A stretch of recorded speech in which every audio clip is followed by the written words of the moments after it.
Assalamualaikum, selamat pagi anak-anak semuanya. Kali ini kita akan belajar tentang proses kerja dan pengujian prototipe produk. Yuk kita lihat selengkapnya. Produk kreatif dan kewirausahaan.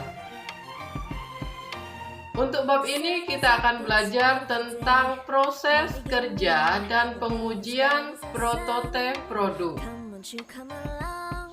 Kompetensi intinya adalah memahami, menerapkan, menganalisis, dan mengevaluasi tentang pengetahuan faktual, konseptual, operasional dasar sesuai dengan bidangnya. Kompetensi dasarnya adalah menerapkan proses kerja pembuatan prototipe produk barang dan jasa. Itu yang pertama. Nah, yang kedua, membuat prototipe produk barang dan jasa.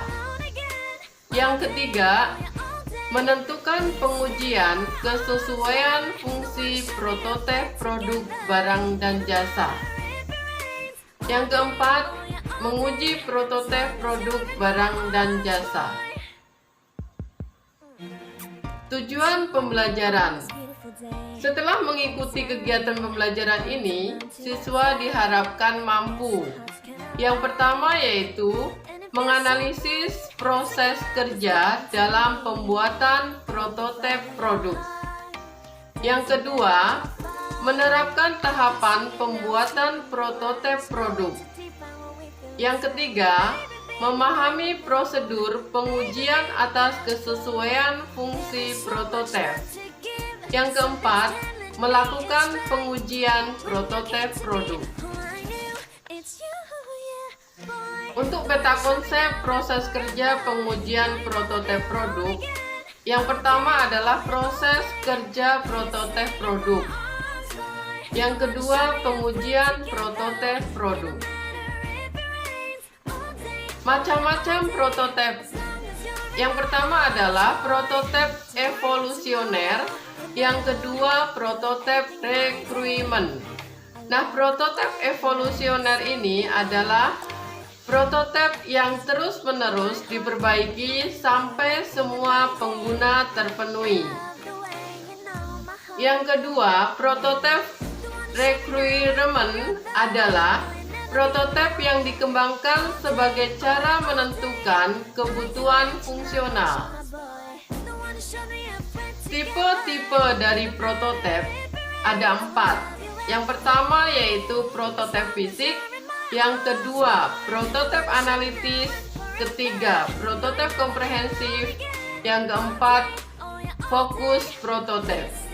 Nah, prototipe fisik itu apa? Prototipe fisik adalah proses penggambaran benda nyata dari suatu produk.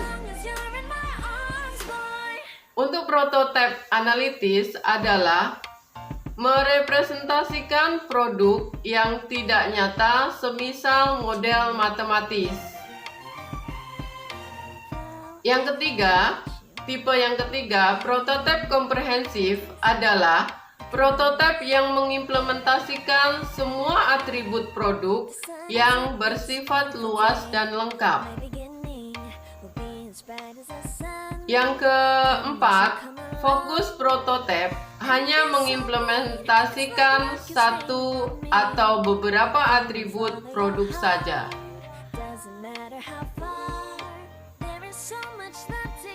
Hal yang perlu diperhatikan dalam pembuatan prototipe.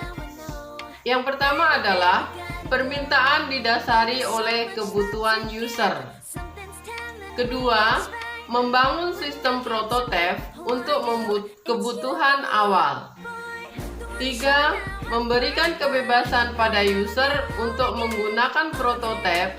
Sebelumnya bisa diberikan pelatihan terlebih dahulu, khususnya pertama kali.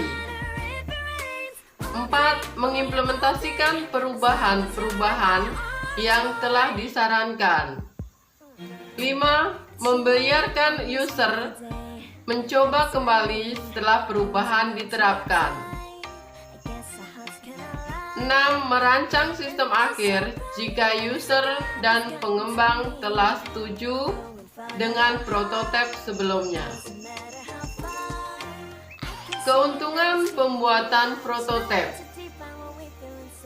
penentuan kebutuhan lebih mudah terrealisasi, mempersingkat waktu.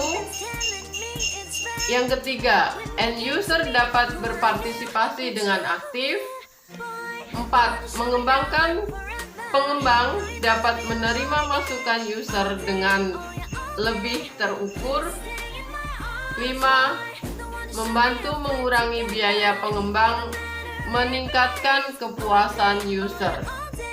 Yang selanjutnya, mempersingkat waktu pengembangan. Kerugian dalam pembuatan prototipe. Di sini ada 3. Yang pertama adalah tidak selamanya prototipe dapat disesuaikan dengan mudah. Yang kedua, proses analitis dan perancangan yang terlalu singkat. Yang ketiga, mengesampingkan alternatif pemecahan masalah.